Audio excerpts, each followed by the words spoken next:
Hello, we will be reading Minderella. Minderella, written by Margaret Snyder, illustrated by Mario Cortez and the Thompson brothers. Once upon a time, there was a lovely peasant girl named Minderella. Minderella worked terribly hard for the nasty Duke Donald and his three very spoiled nephews, Huey, Dewey, and Louie. Minderella, Minderella, iron my shirt, ordered Huey. Minderella, Minderella, wash my pants, demanded Dewey. Minderella, Minderella, shine my shoes, shouted Louie. All day long they ordered her about. The rest of the time they ate and slept. One day, while the nephews were sunning themselves on the lawn, Sir Goofy, one of the king's noblemen, arrived at the house. Prince Mickey is having a pool party this evening, he announced. Everyone in the kingdom is invited. How many will be attending from the Duke's house? He asked. 4, answered the Duke. And the lady makes 5? Sir Goofy asked, looking at Minderella. Duke Donald pointed at an enormous mound of dirty laundry. Minderella can't go, he scoffed. She has to finish the laundry tonight. That evening, as Minderella scrubbed clothes, she watched the Duke and his nephews leave for the party. Goodbye, Minderella, they teased. Remember, if you want to go swimming, you can always jump in the wash tub. Minderella scrubbed harder and harder when all of a sudden a carriage arrived. Now who could this be, she wondered. A coachman opened the door for the tall stranger. Hello, I'm Clarabelle, your dairy godmother. Minderella was stunned. I didn't know I had a dairy godmother, she said. Clarabelle laughed and took Minderella by the hand. Now, my dear, how come you're not ready to go to Prince Mickey's pool party, she asked. I have to finish the laundry, Minderella answered softly. Nonsense, said Clarabelle. I'll finish the laundry while you go to the party. Minderella's heart soared. Then it sank. But dairy godmother, Minderella cried, I have nothing to wear to a royal pool party. Clarabelle smiled. Ah, that's just what dairy godmothers are for, she said. She waved her magic wand and poof! Minderella was dressed in a beautiful bathing suit, bathing cap, and robe, with a pair of goggles in her hand.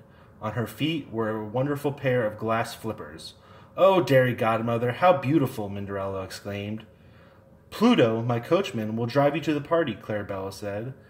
But you must be back here by the stroke of midnight. Oh, I will, promised Minderella. When the carriage reached the palace, Pluto escorted Minderella up to the gate. The party was even more wonderful than Minderella had imagined. Colorful lanterns lit up the night. There were music and flowers and strolling minstrels. Clutching her precious glass flippers, Minderella made her way through the crowd. Sir Goofy was announcing a swim race. The winner will be awarded 1 bag of gold, he said. A bag of gold, Minderella thought? That could be my chance to leave my job at the Duke's house and start a new life. Sometime later, Sir Goofy announced, Prince Mickey's swim race is about to begin. Minderella dashed around the pool and got in line with the other contestants. Duke Donald and his nephews wondered who was the lovely stranger in her bathing cap and goggles. Minderella took off her robe and slipped into her glass flippers. Her swimming suit and flippers sparkled. Prince Mickey stared. Who's that? He asked Sir Goofy.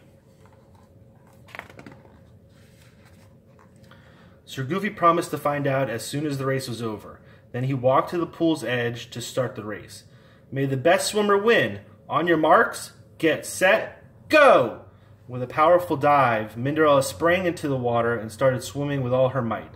Her glass flippers propelled her through the water like magic. When she reached the other side of the pool and looked behind her, she saw that she was the winner. Sir Goofy helped Minderella out of the pool and was about to award her the big bag of gold when the clock in the tower began to strike midnight. Oh no, Minderella cried. I've got to go. She took off her flippers and raced through the gate. Prince Mickey chased after her. Your prize, he shouted. Come back. But Minderella had disappeared from sight. As Prince Mickey headed back into the palace, he spotted something shiny on the ground. The mystery guest had dropped one of her glass flippers. Come quickly, Sir Goofy, he called.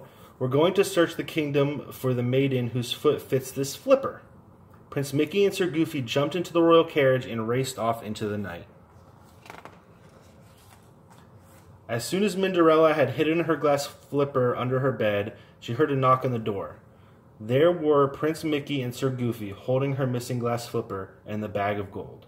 "Will you try this on?" Sir Goofy politely asked. "We're looking for the winner of this bag of gold." Minderella sat down excitedly and tried on the flipper. Just then, Duke Donald and his nephews burst into the room. "That's ours!" Duke Donald shouted, and he snatched the flipper away from Minderella. First, Duke Donald insisted that the flipper belonged to Huey, and then to Dewey, and then to Louie, but it did not fit any of them. "Please excuse me for a moment," said Minderella politely as she left the room. When she reappeared, she was wearing the other glass flipper. "You're the winner of the swimming race," Prince Mickey exclaimed.